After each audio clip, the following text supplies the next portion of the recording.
It's time to lock in. We're talking SEC, college football, and more. This is AP as we see it.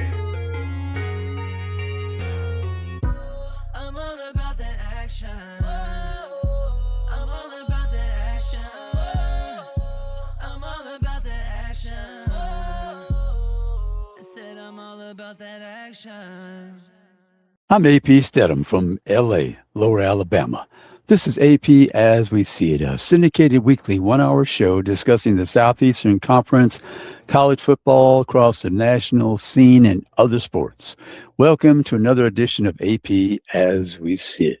We'd like to make mention of our social media platforms. Our video broadcasts can be seen weekly on our YouTube channel at AP as we see it, and also the audio is archived on our Spotify at AP as we see it, and also the 20-plus radio stations across the Southeast. It airs on Thursday, Friday and Saturday.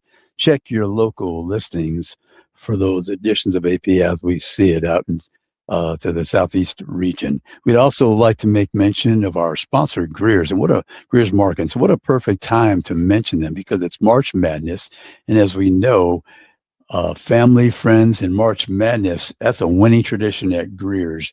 You can score big savings on the fresh meats, the produce, and more for your game day spreads. Now, if you can't make it down to one of the 29 locations in Alabama, Florida, or Mississippi, click on Groceries to Go. They will deliver to your home, your office, your venue, and you can enjoy those basketball games on the men's and the women as well during the March Madness. It's a terrific way to have your family and friends at your location and have a lot of fun watching those games with your favorite teams.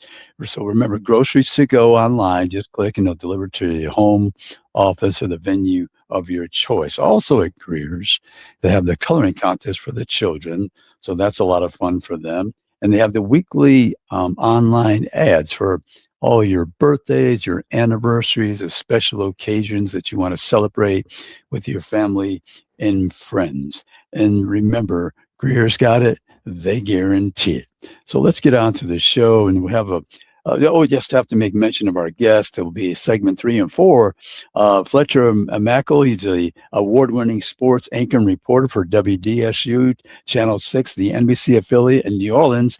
And we're going to discuss LSU, and they started the spring practice, and also the women's basketball team is in the NCAA tournament as well. So we're going to have Fletcher Mackel segments 3 and 4. But we have a few items that we want to tell our audience as well. The NCAA rules for transfer with regards to men's and women's basketball, it used to be a 30-day window, but they've changed that now, and it's 15 days. It will begin on the April 7th, 15 days for the men's basketball, and for the women's basketball, it's April 6th. And also, if there's a coaching change, there's a 5-day little window right there. 5 days later, they'll have that 15 days window after that when the coach is announced or when the hiring is announced. So you have that 5 days, and then the 15-day window begins if there's a coaching change. So keep that in mind as well. We just want to make one little comment about Congress and their ability to change the rules for the NCAA with regards to the transfer portal, the name, image, and likeness. I still don't have much faith. They're going to come up with some legislation that satisfies all the constituents. You hear things bandied about, and there's comments by congressional leaders and members, and they're not accurate. It just seems that they don't have a command of the situation. So I don't know. I still think it's the Wild West for a number of years. I just don't see them agreeing on legislation, and if so, it's not going to really suffice with all the constituents, the fans, the alumni, the schools, the presidents, the directors of athletics, the commissioners as well. But anyhow, and we just wanted to give you a little update on the transfer tampering penalties.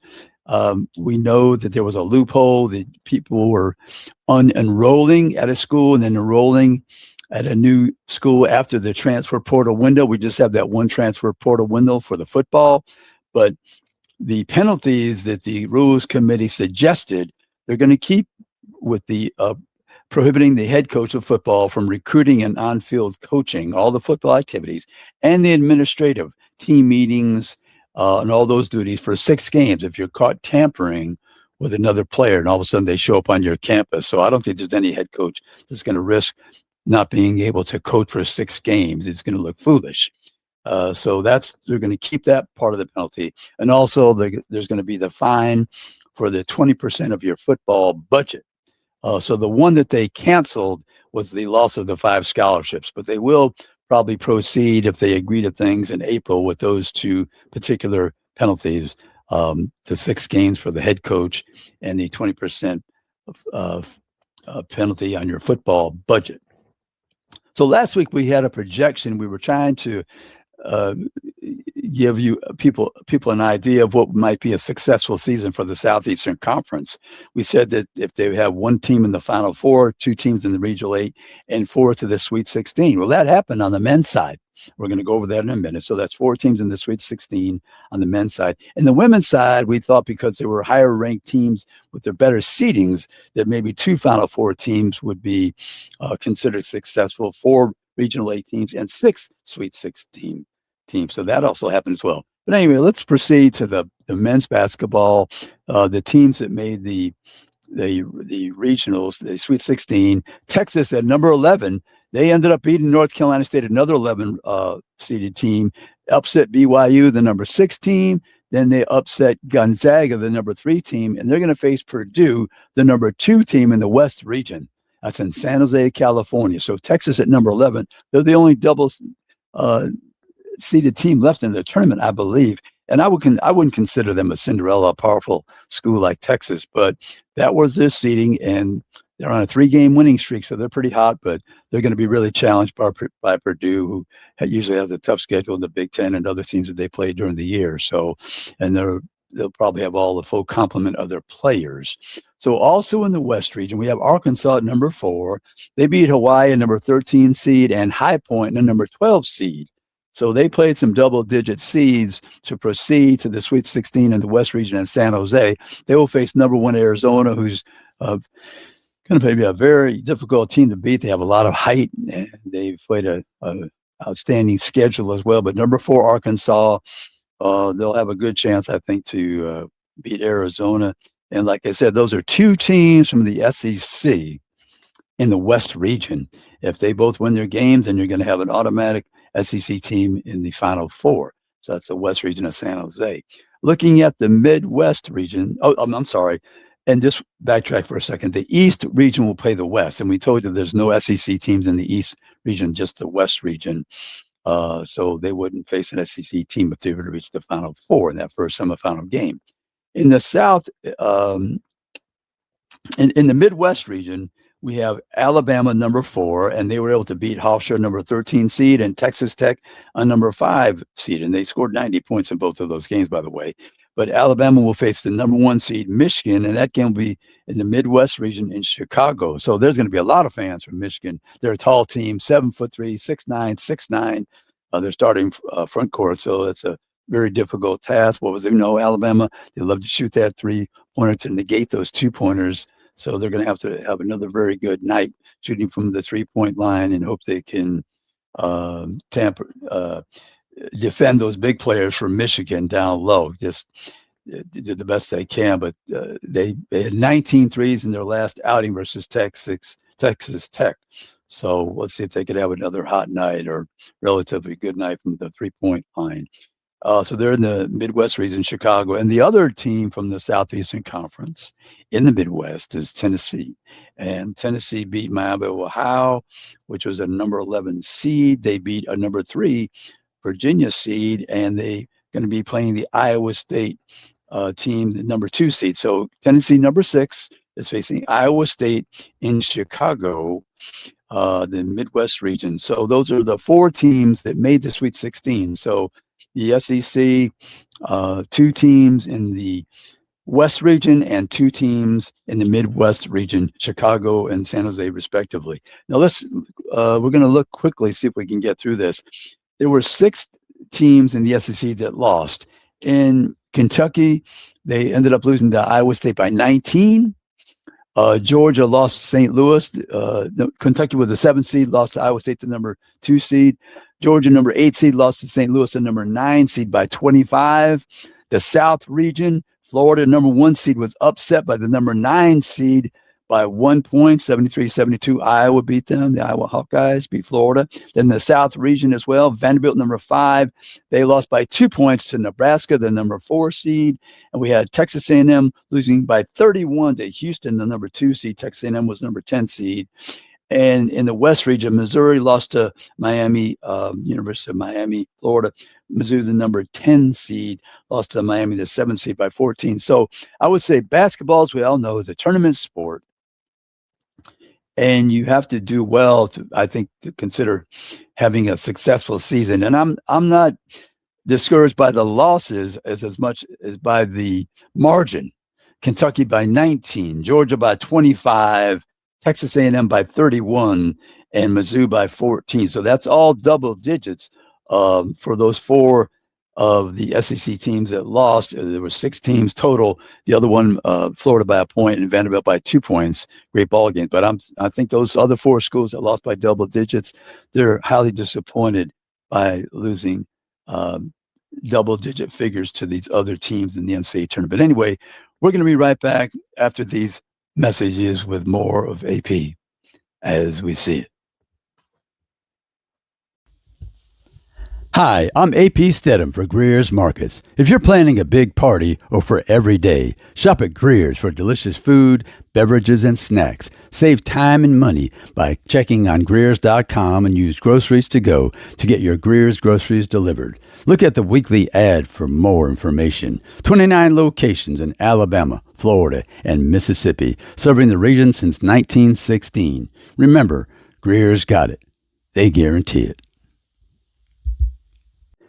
And we're back with AP as we see it, and we've been discussing March Madness on the men's side, and we're going to be discussing the women's side shortly. But we want to first introduce you to our sponsor, Greer's Markets, 29 locations, Alabama, Florida, and Mississippi. Remember, family, friends, and March Madness, that's a winning tradition at Greer's. You can score big savings on fresh meats, produce, and more for your game day spreads. You're going to be watching all those men's and women's basketball games and cheering on your favorite SEC team or teams from around the country. So make sure you drop by one of those 29 locations in Alabama, Florida, Mississippi. And if you can't, click on Groceries to Go. You can order all those special items for your game day spreads, have it delivered to your home, your office, your venue of choice. And remember, Greer's has the coloring contest for the children.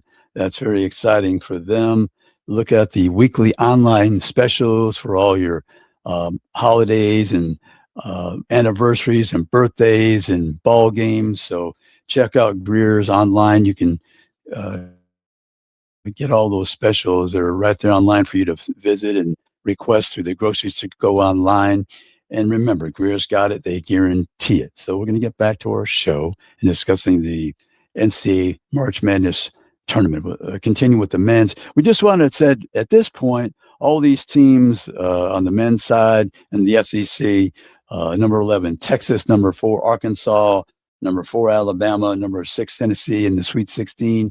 Anything can happen. There's no surprises really, because as we know in basketball, if you have a good shooting night, especially from the 3-point line, you can negate a team with height. They're making 2-pointers, but if you're have multiple 3-point shots consistently through both halves, you can win a ball game because of that differential in the 3-point line and the 2-point shot as well. But good guard play, as we mentioned, as always, foul shooting is important. Consistent defense, first half, second half, and having good coaching. Those leaders on the sideline, they have to substitute the right people, make the right calls, and the adjustments at halftime. Near the end of the game, they're trying to perfect their scheme and their out-of-bounds play and their offensive sets and defensive sets. So there's a lot of things, a lot of variables that lead to a basketball team winning. But I just wanted to say at this point, we've watched it for so many years. We know that when you're in the Sweet 16, anything can happen, and there's no clear-cut favorite, although Arizona's the number 1 seed in the tournament. but they can lose. There's no undefeated teams in basketball since 1976 on the men's side, since Indiana at the Division I level. So, but I just think that the SEC teams, especially in the West, if they can both win that first game, then you have an automatic qualifier because Texas would be facing Arkansas in that regional final. In the South, I mean, in the Midwest and Chicago, be the same thing. Alabama would face Tennessee if those teams won their semifinal in the regional 8. But like I said, for them to have success in the SEC on the men's side, I would say one team needs to make the Final Four. They had 10 teams that have earned a berth, and I think one team making the Final Four is the minimum this year for the men's basketball. Let's check out the women's side. We have two different regions, Fort Worth and there's Sacramento. So there's Fort Worth number 1, and that has Vanderbilt, number 2 seed. They beat Illinois, number 7 seed, and they beat High Point, a number 15 seed. They're playing number 6 Notre Dame in the Fort Worth 1 bracket. The Fort Worth 3 bracket, and this is good for Texas. Texas is going to be playing Kentucky, the number 5 seed out of the SEC. So 2 SEC teams going against each other. Texas beat number 8 Oregon, and they beat Missouri State, the number 16 seed. In the Fort Worth 3 bracket as well, Kentucky beat West Virginia, the number 4 seed. Kentucky's the number 5. Kentucky's a 5 seed, beat James Madison University, the number 12 seed, to reach that game against Texas in the Sweet 16. So it's a number 1 Texas versus the number 5 Kentucky in the Fort Worth bracket. If you look at the Sacramento 2, that is LSU, the number 2 team, will face Duke, the number 3 seed. LSU, number 2, beat number 7 Texas Tech, and they beat number 15 Jackson State, the number 15 seed. That's in the Sacramento 2 bracket. Sacramento 4, you have South Carolina will play Oklahoma, the number 4 seed, another SEC team. You have South Carolina, number 1, beat University of Southern California, number 9 seed, and South Carolina beat Southern, the number 16 team. Oklahoma, the number 4 seed, they beat Idaho, the number 13 seed, and also they beat, I'm trying to see who this is here. Michigan State, that was, I'm sorry, number 5 seed. So we have those 2 SEC teams. South Carolina faces Oklahoma in the Sacramento 4, and the Texas faces Kentucky in the Fort Worth number 3 on the women's side. Now we look at the teams who lost in the SEC. The Fort Worth 3, Alabama, they beat Rhode Island. Alabama was the number 6 seed. They beat Rhode Island, a number 11 seed, and then they lost by 1 point, number 6 Alabama to number 3 Louisville at Louisville, because we know those first and second round games are played at the higher seed. So Alabama was knocked out. They lost by 1 point. Fort Worth number 3 was Tennessee number 10 versus North Carolina State number 7. They lost by 15 points in North Carolina State, 76-61. In the Sacramento 2 bracket, you had Ole Miss. They lost by 2 points to Minnesota, the number 4 team. Ole Miss was number 5. They lost by 2 points. Ole Miss had beaten Gonzaga, the number 12 seed. And then the Sacramento 4, you had Georgia, the number 7, lose to number 10 Virginia by 9 points, 82-73. So you had those 4 teams knocked out of the SEC. The SEC teams knocked out of the NCAA tournament, but you had 6 teams make that Sweet 16. So that's right on schedules. We had projected for a successful season, and we'll see what happens. Like I said, a couple of SEC teams facing each other, but I believe that the SEC on the women's side has a good chance for 2 teams to advance.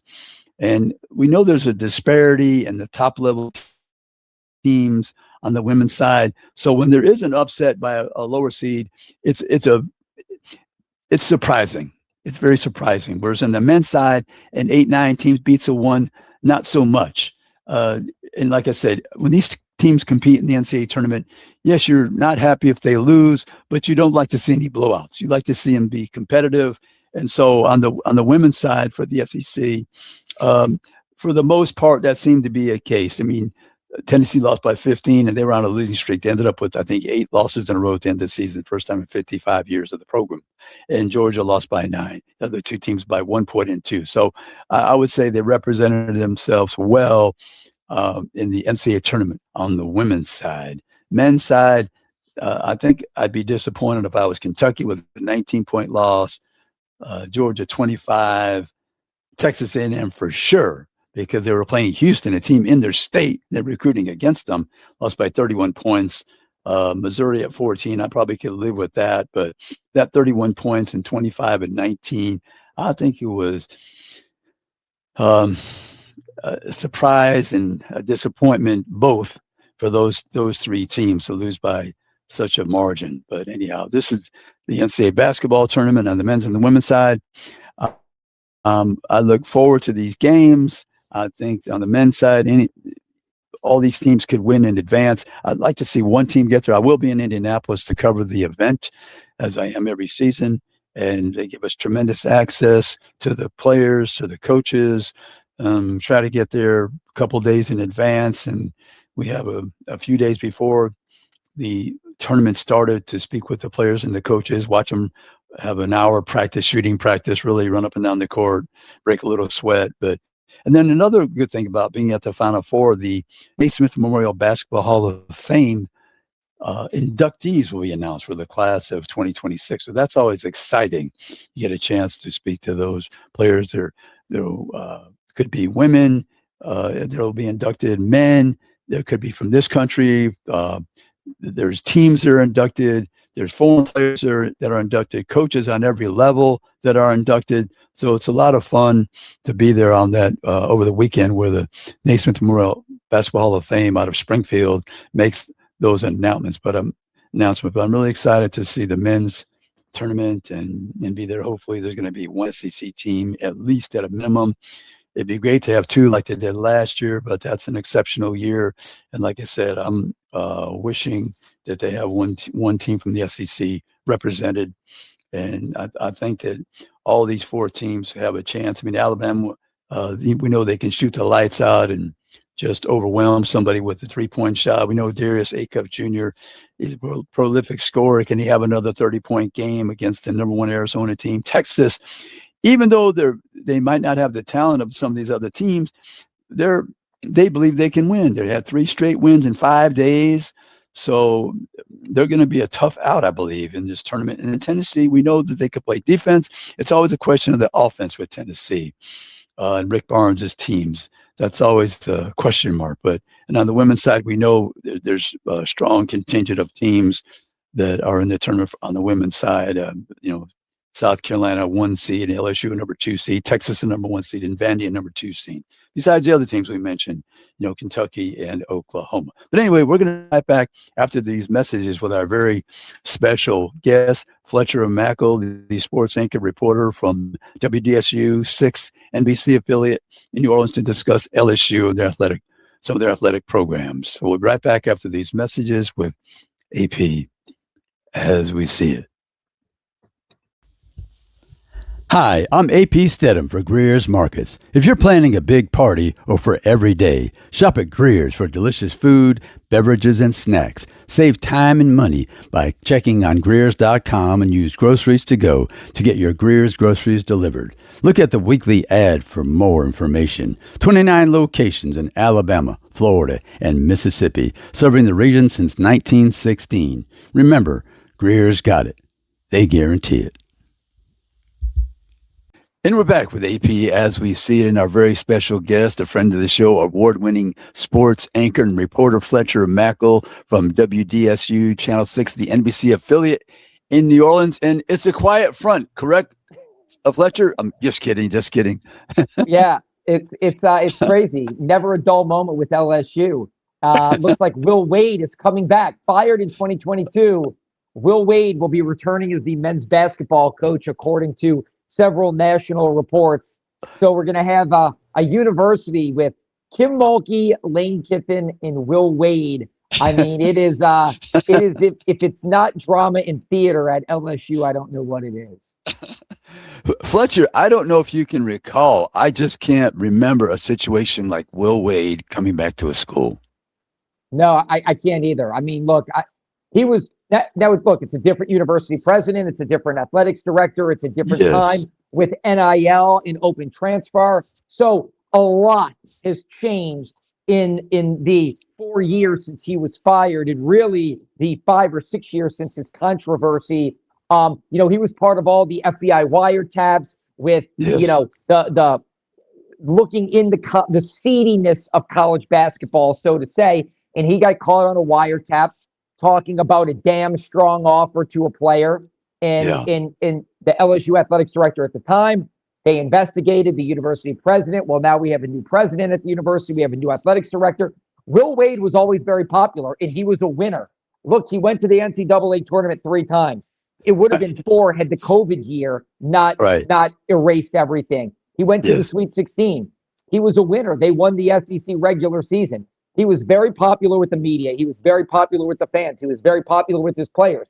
And then he was fired. Then he resurrected his career at McNeese State in Lake Charles. And oh, by the way, the new LSU president is from McNeese State. He was the president when Will Wade was there. The athletics director at McNeese State is now the number 2 AD at LSU. So I think they're like, the world has changed. NIL exists. Paying players exist. Throwing money at kids exists.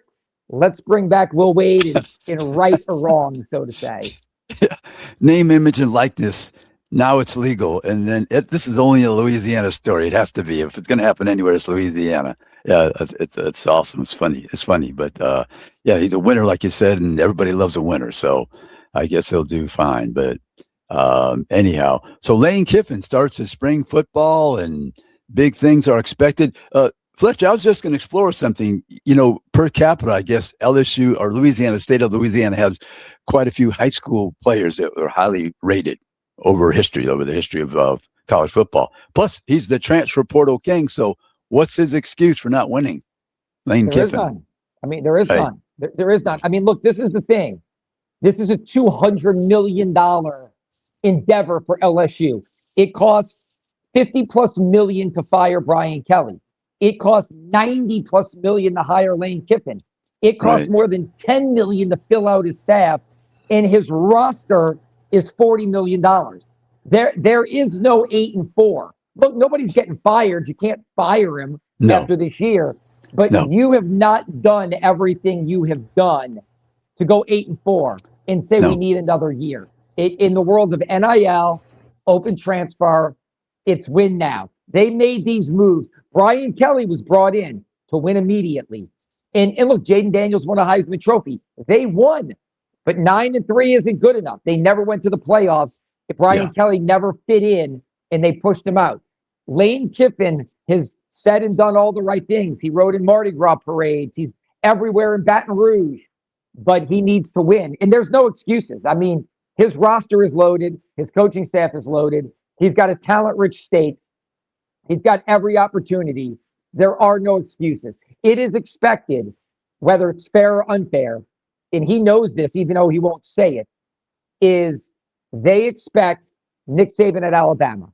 Nick Saban took Alabama and made it the dynasty of college sports. Everybody was chasing Nick Saban in Alabama. Every year they're a perennial national champion, winning multiple national championships. That's what LSU needs to be under Lane Kiffin. That's it. Not a once every 5 to 7 years national champion, because that's what they were. That's what they did. Saban, Miles, Ogeron, Brian Kelly had a year where he got close with Jaden Daniels. That's what they were. In every 5 to 7 year program, they need to be an every year program like Bama is. Bama was. Bama still is. But that's what the expectation is. Fletcher, when you have this new situation with the NIL and the transfer portal, it is a different environment, though. When Nick Saban was at Alabama, they didn't have those things implemented. So I wonder what the right number is for championships. Let's say, you said not every 5 to 7 years. What would be the right number? Every other year. I mean, look, here's the thing. I'll say this. College sports right now, I understand the popularity. The March Madness games are doing great ratings-wise. The college season is fantastic to watch, and the college playoffs were off the charts ratings-wise. College football, in college basketball, college sports, major college sports, are, in my opinion, broken in a way that needs to be fixed in some capacity, where there needs to be regulation. That right now, I cover Tulane in New Orleans here. They are Yes. like a minor league system for the big schools now. Right. College sports has never been perfectly fair, like the NFL, where everybody has one salary cap. Correct. Yes. But now it is completely unhinged. Now it is just like 25 teams that can just outbid everybody. Ohio States and Michigan's and LSU's and Texas's. Like these are the only schools. There's like 25 schools, and the other 200 plus don't matter. Like they don't. And so they need to do something to fix this. I'm not saying you have to put a cap. I'm not saying that it has to end, because I'm all for players making money if they can. But right now, it's just throw money at it. Whoever spends the most is usually right there at the top. And it's not great for the sport as a whole. Like, and it's not sustainable. I always look at it like this. The housing market in the early 2000s was insane. You could get a house with nothing down, teaser rates, and here, get a house. That's the American dream. And then that bubble burst and the economy shattered because it wasn't sustainable. What we're seeing now in college sports is just not sustainable. A few years ago, star quarterbacks made $1 million. It's like, whoa.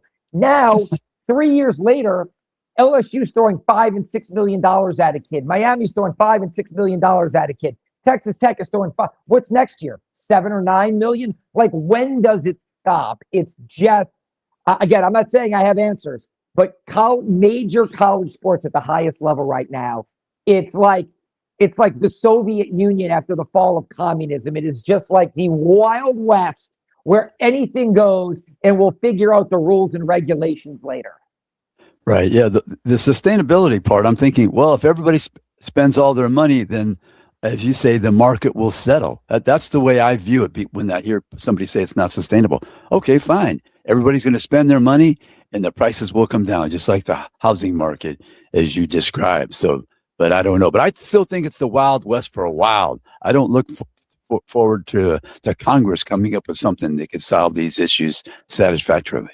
I don't know. But I mean, again, I know we're talking about things that we're not experts in. But like you just mentioned the housing market again. It didn't organically come down. They put in the government rules and restrictions and 10% down. And like it is policed in a way now where it can't happen again. So I don't know if it's Congress. I don't know who does it.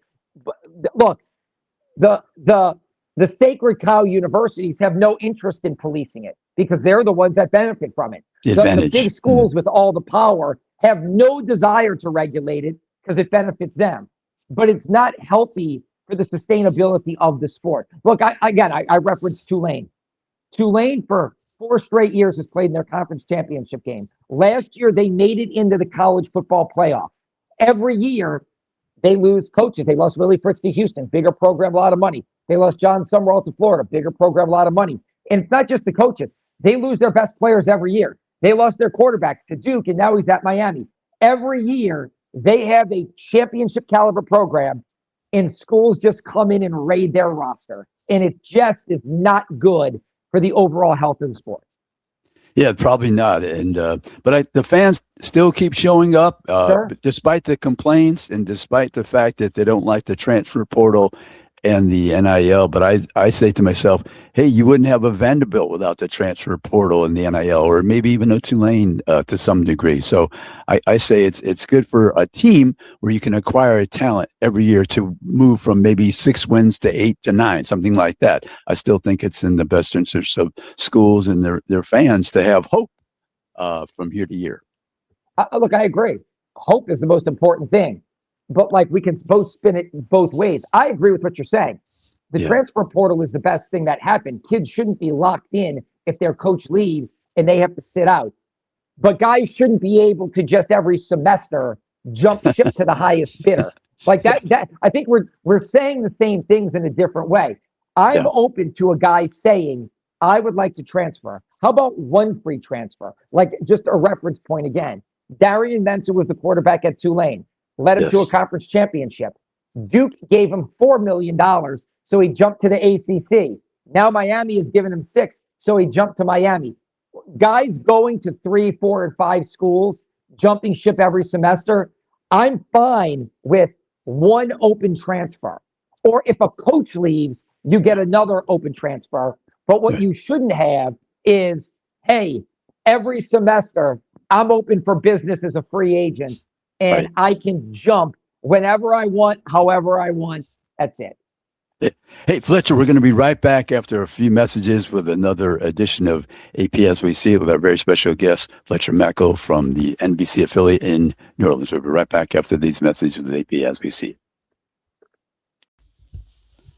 Hi, I'm A.P. Steadham for Greer's Markets. If you're planning a big party or for every day, shop at Greer's for delicious food, beverages, and snacks. Save time and money by checking on Greers.com and use Groceries to Go to get your Greer's groceries delivered. Look at the weekly ad for more information. 29 locations in Alabama, Florida, and Mississippi, serving the region since 1916. Remember, Greer's got it. They guarantee it. And we're back with AP as we see it, and our very special guest, WDSU NBC Channel 6 affiliate in New Orleans, Fletcher Mackel, the sports anchor and reporter, award-winning, I might say.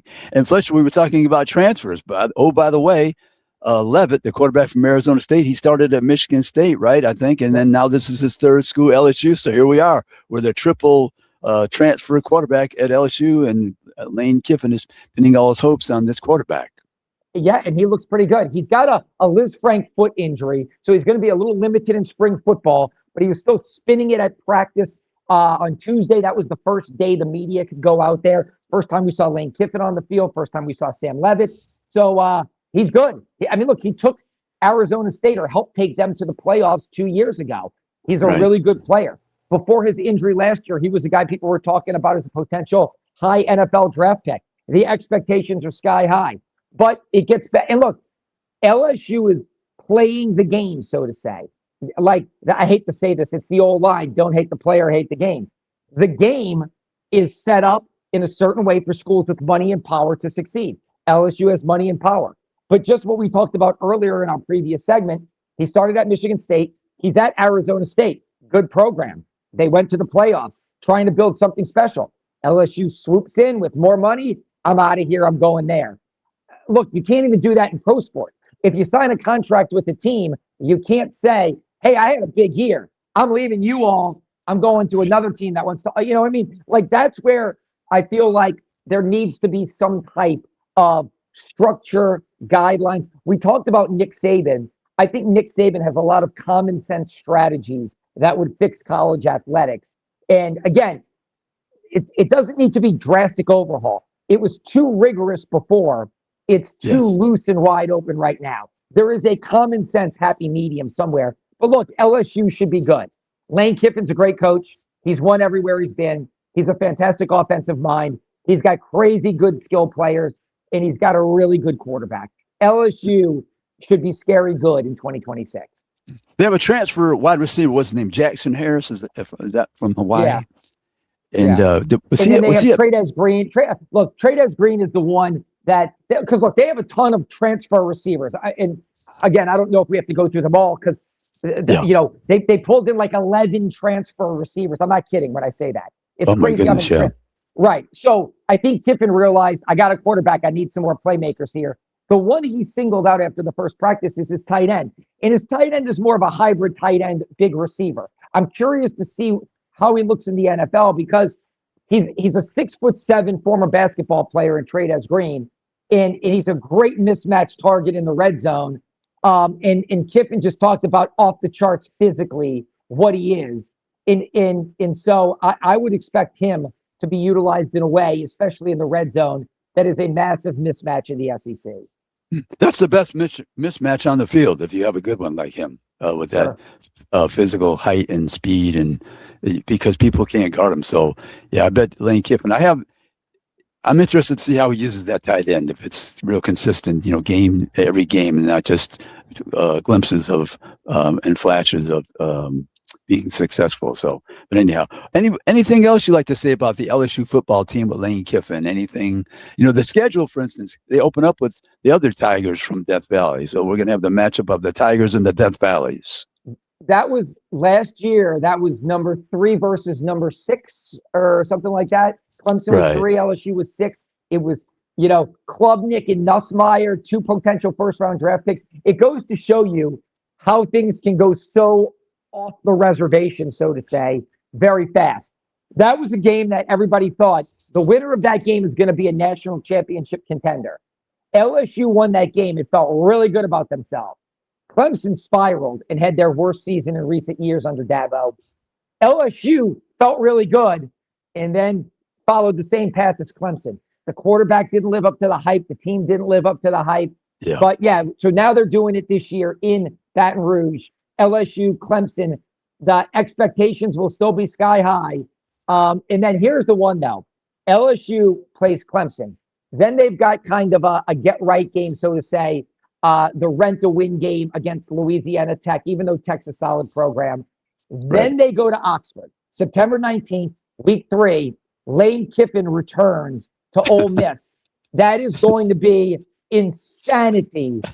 Without question, the biggest game in the history of Mississippi. Right. Yeah. When people outside the region, I don't think they realized, Fletcher, that Ole Miss and LSU are huge rivals. So when he just didn't go to another school, he went to the school.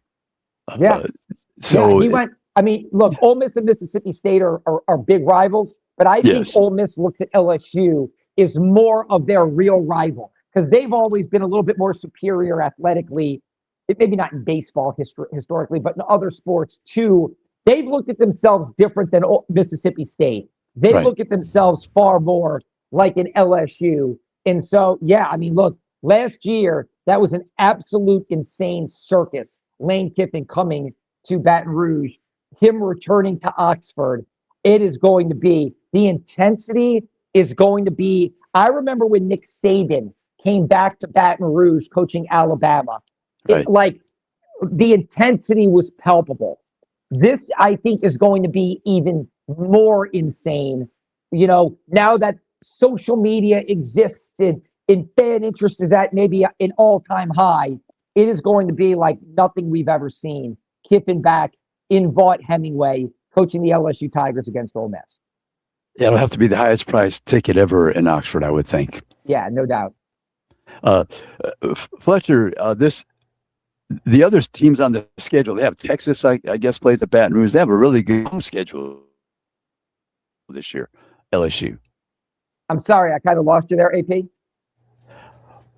Oh, okay. I was going to say LSU's home schedule is very good as well. They have Texas coming to Baton Rouge. And so they have a really nice schedule of games this year. Tough teams because they don't normally play Texas, No. I mean, but now look with the SEC, getting Arch Manning coming into Baton Rouge, because I think Texas is going to be good. I believe in Sark. I believe in Arch. I understand last year was his first year as a starter. They finished the season strong. I feel like this is a big, big year for Texas. I really believe that. And so, look, the SEC is a hornet's nest. I mean, every year there's going to be just elite of elite of elite. And so that's why they got, of the 12 teams in the playoffs, 4 or 5 teams every year the last couple of years have been SEC teams, and rightfully so. So, LSU's schedule is very good. And look, I still think Ole Miss is going to be good. They promoted their defensive coordinator. They kept Trinidad Chambliss. I think they have a lot to prove as well. And they went deeper than any other SEC team last year. I think that the SEC, I'm wondering in the next 5 years, can somebody win consecutive 2 or 3 championships within a 5-year period? I don't know if that's going to happen with one team because the competition is so stiff at this point. Yeah, I mean, look, Kirby's done a great job, and I think Georgia's kind of that elite program with Bama. Yes. It better be LSU. It better be LSU and Kiffin. With the money they spent and what they've done, they have said, we are Bama with Saban. We are now Georgia with Kirby Smart. Georgia's been in the playoffs every year. It feels like, or, if they're not, it's a fluke. When they didn't get in a couple of years ago, the final year of the 14 playoff. But to me, that's what LSU needs to be. They need to be that perennial power. Mm-hmm. We're just going to switch in the last couple of minutes. So we got about 2 minutes or so. Kim Mulkey and LSU, they're playing Duke. Can LSU make a run on the women's side in basketball? No doubt. They're a number 2 seed for a reason. They're not some number 6 or 8 seed that's making a miracle run. They're a number 2 seed. And they beat Jacksonville in Texas Tech. in the first 2 games of the NCAA tournament by more than 50 points each. Not 50 points combined. They won each game by 50 points. So Right. Flau'jae Johnson, Michaela Williams are playing great. Kim Mulkey's got a team that is loaded for bear, so to say. Now, again, Duke is really good. LSU beat Duke earlier this year, but Duke is really good. The big matchup is UCLA. Last year, UCLA in the Elite Eight knocked out LSU.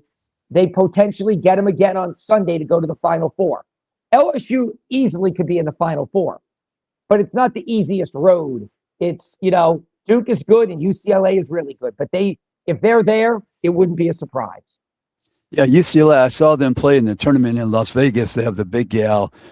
She's very difficult to guard. And so if you can't stop her, control her, or corral her, it's going to be a long, long day for you. But I think if anybody could do it, maybe Kim Mulkey's team. They have the athleticism and her coaching, but it'll be fun to watch them. Hey, Fletcher, where can people find you and watch your reports? So if you're in the New Orleans area or if you're streaming on our website or app, WDSU, WDSU.com, the NBC affiliate in New Orleans. On social media, X, Twitter is kind of my go-to. So at Fletcher WDSU. Yeah, you're going to have an exciting year with all those 3 hotshots at the helm of the men's basketball, the football program, of course, Kim Mulkey. I don't know if there's a better beat than you have right now, Fletcher. Looking forward to all those LSU teams contending for championship. But we want to thank you so much, and we look forward to the next time you're on. We'll see you down the road at some point over in Baton Rouge in New Orleans, and we want to appreciate Fletcher Mackel, the sports reporter, sports anchor, award-winning journalist from New Orleans. And we really thank you for your appearance on AP As We See It. We thank you, Fletcher. Thank you so much. All right, AP. Thank you. Take care now.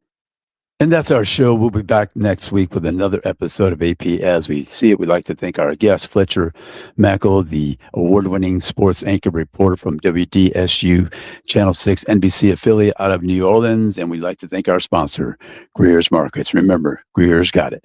They guarantee it. We'll be back next week with another episode of AP As We See It. Thank you.